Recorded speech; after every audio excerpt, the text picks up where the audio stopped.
Hello, നമ്മൾ കണ്ടിട്ട് 2 ദിവസമായില്ലേ? Health issues ഉണ്ടായിരുന്നു 2 ദിവസമായിട്ട്. ഇപ്പോൾ ഒക്കെ നോർമലായിട്ട് സെറ്റായി.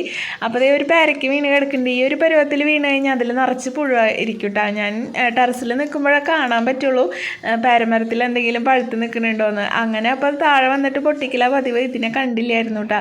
ഞാൻ ഈ പെയിൻറ്റ് ബക്കറ്റുകൾ ഇങ്ങനെ വെച്ചിരിക്കുന്നത് മഴവെള്ളം സ്റ്റോർ ചെയ്ത് വെച്ചിട്ട് സൺസൈഡിൻ്റെ താഴെ നമ്മൾ പച്ചക്കറികളും ചെടികളൊക്കെ വെച്ചിട്ടുണ്ട്.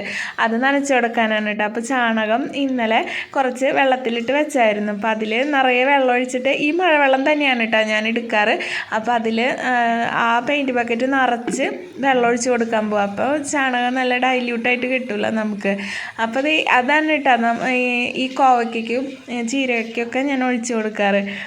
അത്യാവശ്യം വലിയ കുഴപ്പമില്ലാണ്ട് അത് ഗ്രോത്ത് ആവണുണ്ട്, കുഴപ്പമൊന്നുമില്ലാന്ന് തോന്നുന്നു.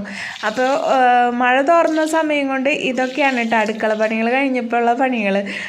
2 ദിവസം ഹെൽത്ത് ഇഷ്യൂസൊക്കെ ഉള്ള കാരണം ഇതൊന്നും ചെയ്യാണ്ട് ഇങ്ങനെ കൈയൊക്കെ തരിക്കാന്ന് പറയില്ലേ, ആ ഒരു കണ്ടീഷനായിരുന്നു കേട്ടോ. ഞാൻ കുറച്ച് തൈക്കളൊക്കെ വെച്ച് സെറ്റാക്കണമെന്ന് വിചാരിച്ചു. അപ്പോഴേക്കും എനിക്ക് വയ്യാണ്ടായത്. പിന്നെ ഇന്നിപ്പോൾ നല്ല ദിവസമായിട്ട് തോന്നി, നല്ല എനർജറ്റിക് ആണ് ഇന്ന്.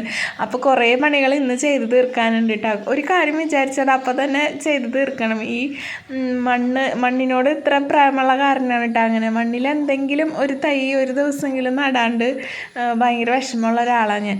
അപ്പോൾ എനിക്കെന്നും ഞാൻ ഇവിടെ തമാശയ്ക്ക് പറയും, എനിക്കെന്നും പരിസ്ഥിതി ദിനമാണ്.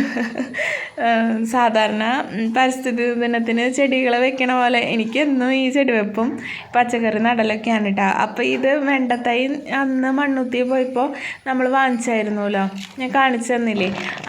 അതിങ്ങനെ ഒരു ആരോഗ്യമില്ലാത്ത തൈ പോലെയൊക്കെ ഇരുന്നായിരുന്നു. ഇപ്പോൾ മണ്ണിൽ വെച്ചപ്പോൾ ആൾ സെറ്റായിട്ട് വരുന്നുണ്ട്.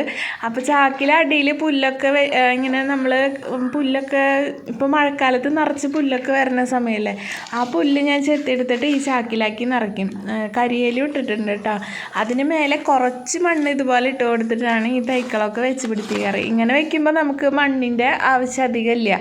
അടിയിൽ നല്ല കമ്പോസ്റ്റ് പോലെ ഈ കരിയേലിയും പുല്ലൊക്കെ ആയിക്കോളും. പിന്നെ നമ്മുടെ ചുറ്റുപാടൊന്ന് ക്ലീനായി കിട്ടും കേട്ടോ. കരിയില, ഈ ഒരു കരിയിലയില്ലേ, അതാണ് ഞാൻ ഇട്ട് കൊടുക്കാറ്. മഴ പെയ്തപ്പോൾ അധികം ഇപ്പോൾ പുല്ലാണ് കേട്ടോ ഈ പച്ചക്കറി ചെടിയൊക്കെ നടാനായിട്ട് ഫില്ലിങ്ങിനായിട്ട് എടുക്കണം. ഇപ്പോൾ നമ്മുടെ മുള്ളാത്തേമ കഴിഞ്ഞ വട്ടം ആദ്യമായിട്ട് കായ്ച്ച് ഒരു കായ പിടിച്ചായിരുന്നു, അത് പഴുത്ത് കഴിച്ചായിരുന്നു കേട്ടോ. ഈ പ്രാവശ്യം 3 എണ്ണം ഉണ്ടായിട്ടുണ്ട്, അതൊരു സന്തോഷമാണ്. പിന്നെ ഇതാണ് നമ്മുടെ കോവയ്ക്കേട്ടാ. ഇങ്ങേരുതേ ഒരു കശുവണ്ടി രൂപത്തിലാണ് ഉണ്ടായിരിക്കുന്നത്. പിന്നെ ഇത് നല്ല വലുപ്പമുള്ള നല്ല നീളവും വണ്ണമൊക്കെയുള്ള കോവയ്ക്കാണ് കേട്ടോ. അപ്പോൾ ഇതിൻ്റെ വിളവെടുപ്പൊക്കെ ആയിട്ട് നമുക്ക് നാളെ കാണാം.